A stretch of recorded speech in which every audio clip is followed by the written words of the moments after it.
and 7 Spanish angels took another angel home. Hey, I'm Willie Nelson, and you're watching HempRock TV.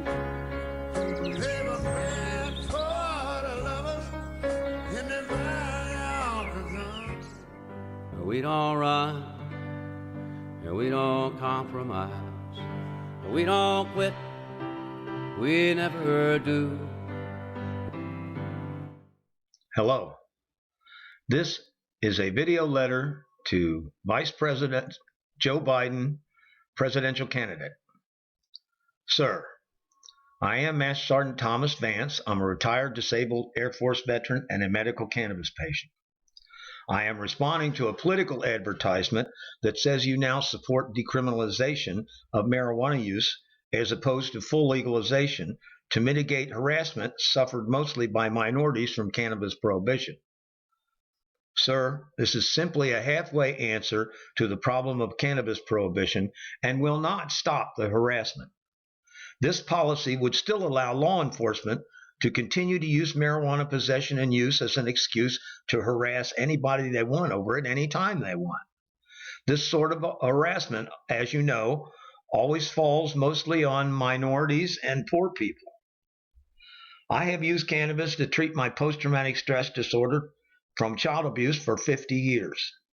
I was, despite prohibition, able to have a great career and retired from the Air Force after a little over 20 years. I worked in communications and wrecked my back pulling manhole covers and climbing telephone poles. I'm disabled and also use marijuana to treat my chronic pain. It helped me to avoid opioid addiction. I also work as a senior advisor for Veterans for Medical Cannabis Access. We were instrumental in getting the VA to stop withholding medications and treatment from veterans simply because they tested positive for marijuana in a routine urinalysis. Please listen to the following before you continue with decriminalization. You must be made aware, despite your past opinions, prohibition as drug policy is a total failure.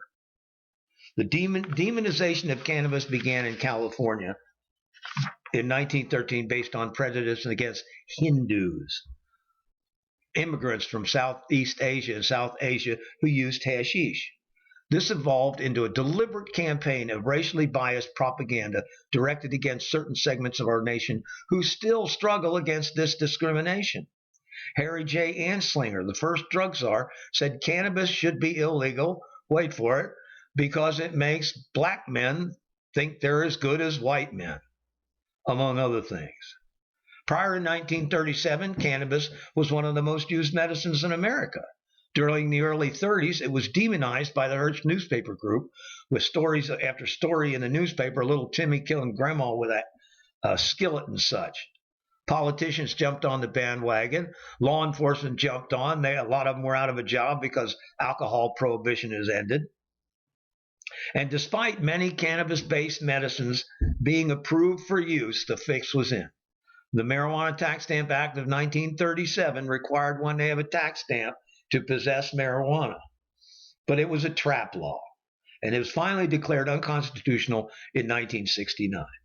Next up, the 1970 Controlled Substances Act, which temporarily placed cannabis under Schedule I, along with heroin, dangerous and having no medical value. They were waiting for the Nixon-appointed Schaefer Commission to complete their report, Drugs in America, before they made the scheduling of marijuana permanent. They finished in 1972. And they reported that marijuana use should be decriminalized and that drugs were a medical problem, not a criminal one. Nixon ignored the report and declared the war on drugs.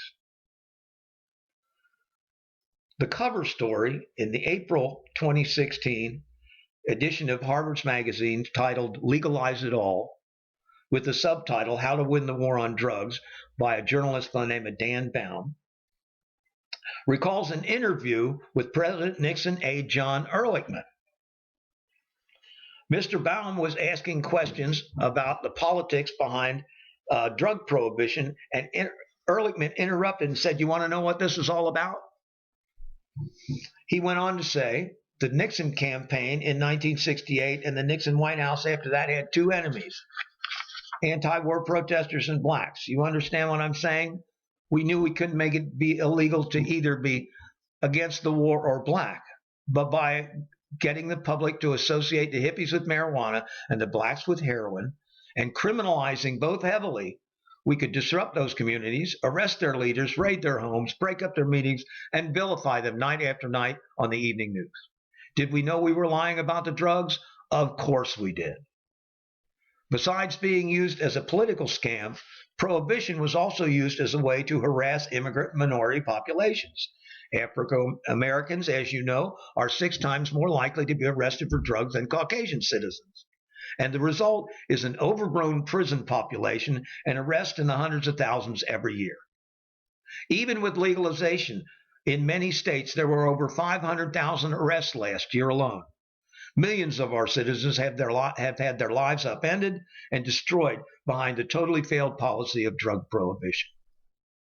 Now, during the 90s, America and Portugal were experiencing increasing numbers of drug users. Portugal took the step of decriminalization and rehabilitation, whereas America doubled down on prohibition. Portugal has seen a 67% drop in drug use and abuse, and America is still seeing no progress on the fight against drug use and abuse. We should end marijuana prohibition completely. How about the ATMF, Bureau of Alcohol, Tobacco, Marijuana, and Firearms? Adopt a policy similar to that of Portugal that, as the original Shaper Commission recommended, drugs are a medical and not a criminal problem. If there's anything I can do to help you with this issue, please feel free to contact me. If you happen to get into Michigan, stop by and have a cup of coffee. Oh, one other thing. Whatever happened to the Cold War Victory Medal? With the 30th anniversary of this great victory coming in December of 2021, we should present the medal with great fanfare and remind Putin who won. It was passed by Congress but died somewhere along the way. It certainly is time. Thank you. Hi, I'm Willie Nelson, and the Willie Nelson Teapot Party and I endorse Veterans for Medical Cannabis Access. Just roll me up and smoke me when I die.